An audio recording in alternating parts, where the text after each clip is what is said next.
Bonjour, je parle ici au nom, bien sûr, de l'Alliance Maladies Rares et de l'Association française du syndrome d'Angelman.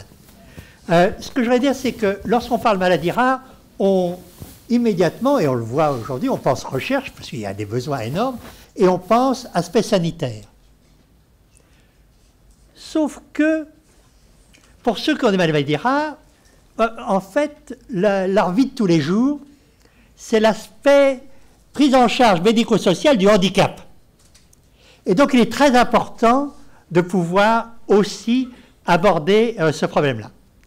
La deuxième chose sur laquelle il faut mettre l'accent, c'est de s'intéresser à la qualité de vie. Et dans les exemples qui ont été donnés en disant mais à quoi ça sert de pouvoir travailler sur les capacités des bras, on est bien dans la qualité de vie. Or, il faut bien voir que ce soit à l'HAS, dans des établissements, dans l'évaluation, eh bien, globalement, la qualité de vie, ça n'a pas beaucoup d'importance. Et ça a tellement peu d'importance que les laboratoires le savent très bien et les études que l'on voit sont très faibles en matière de mesure de la qualité de vie. Donc la qualité de vie, c'est quelque chose d'important.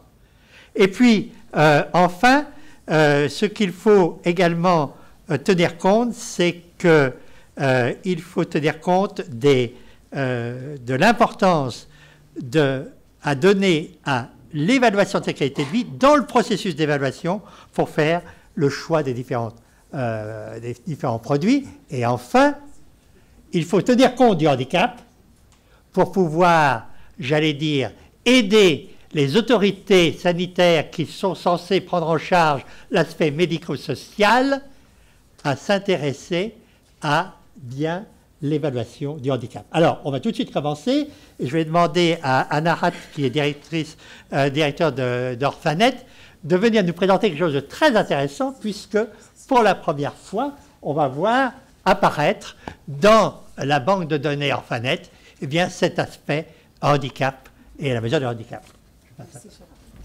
Merci Gérard. Bonjour à tous. Donc je vais essayer d'être très brève parce que j'ai bien compris on a du retard. Donc il y a quelques diapos, vous aurez les diapos après, donc il y a quelques diapos que je vais sauter. Et je vais vous présenter ce projet Orphanet Handicap qui est financé par la Caisse nationale de solidarité pour l'autonomie, donc la CNSA, et qui est bien la première collecte systématique des conséquences fonctionnelles des maladies rares en vue de constituer une base de connaissances, mais aussi une offre d'informations assez globale, assez complète sur ces conséquences fonctionnelles à l'échelle de la maladie. Donc, les cibles de ces projets sont multiples. On va constituer une base de connaissances qui va être aussi disponible pour des chercheurs, que ce soit en sciences humaines et sociales, et comme en recherche clinique, puisque les conséquences mesurables en vie réelle pourront être prises dans cette base de connaissances.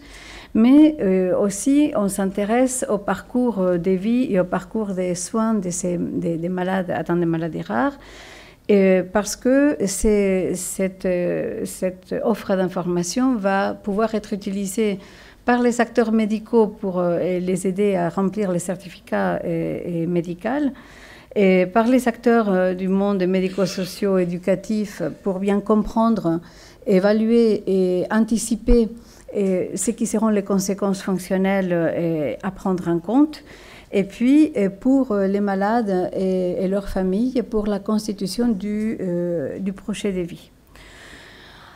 Un premier volet de ces projets, c'est la mise à disposition des textes courts sur la description, l'évaluation et puis les mesures d'accompagnement sur les retentissements en termes de handicap associés à chacune des maladies rares.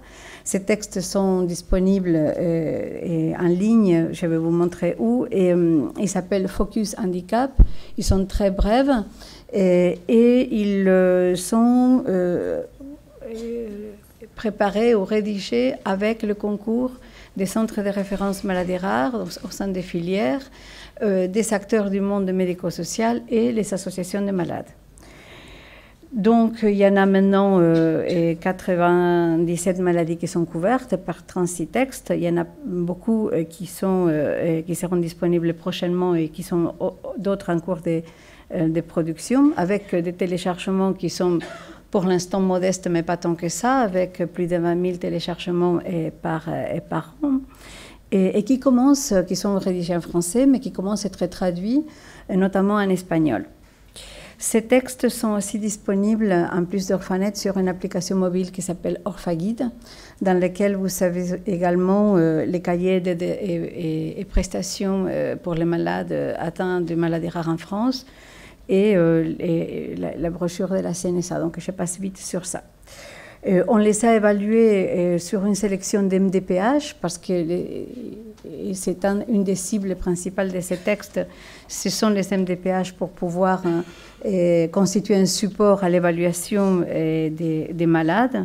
Et donc les résultats sont très encourageants, mais pointent aussi sur la nécessité de mieux les faire connaître. Je passe rapidement sur ça. Et donc j'ai bien à la base des connaissances sur les conséquences en termes dérivés de la classification internationale du fonctionnement, donc la CIF. Vous savez, la CIF est une classification qui sert à évaluer une personne à un moment donné de sa vie et dans un environnement donné. Donc, la structure et la terminologie de la CIF sont adaptées à l'échelle de l'individu. Donc, il a fallu adapter ces termes-là à l'échelle de la maladie, donc d'une population de malades. Et on a constitué ce qu'on appelle le thésaurus Orphanet du fonctionnement, qui est dérivé de la CIF et aligné avec la CIF, version EA et 2007, qui est compatible avec le SHEVA, qui est l'outil d'évaluation des situations de handicap, et qui est maintenant disponible, traduit en 7 langues, donc dans les 7 langues du site Orphanet. Sur la base de ces thésaurus, on a constitué des questionnaires d'évaluation qu'on adresse à des médecins, donc à des experts de la maladie, des praticiens du champ médico-social et des associations de malades, et de manière à construire ensemble cette base de connaissances, parce qu'il n'y a peu ou pas de littérature disponible sur les conséquences fonctionnelles des maladies rares. Donc c'est tout un savoir qu'il faut construire et qu'on co-construit avec à la fois l'expertise médicale, l'expertise du champ de l'accompagnement médico-social et l'expertise des malades eux-mêmes. Et donc c'est une nouvelle connaissance qu'on fait émerger et qui n'existait pas dans une base de données ou tout simplement dans la littérature. Je vais passer ça, c'est la procédure, vous aurez les diapos, on va aller vite sur cela. Donc, qu'est-ce qu'on a fait de toutes ces informations-là qu'on est en train de constituer? On a bâti un outil qui est un nouvel onglet sur le site Orphanet, qui s'appelle l'outil Orphanet Handicap, qui permet d'avoir à un seul endroit l'offre complète d'informations dérivée de ces 2 volets du projet. Donc, vous allez le voir sur les sites, quand vous arrivez à travers la recherche par maladie, vous avez un nouvel onglet qui s'appelle Disability en anglais et Handicap en français, dans lequel vous pouvez voir donc ces fameux thésaurus, donc tous les termes avec lesquels chaque maladie est annotée. Et puis, pour un certain nombre de maladies, déjà 459 déjà en ligne, presque 300 en cours de validation, parce qu'on ne met en ligne que lorsque c'est validé.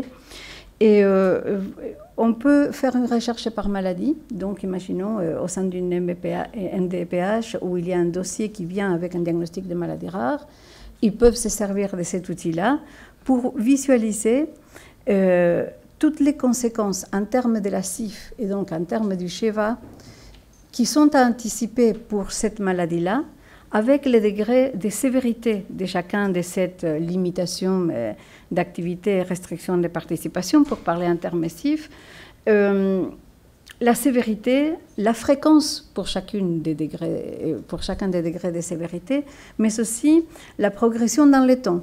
Est-ce que cette limitation va être permanente? va être progressive, va être épisodique ou va aboutir à une perte totale des capacités.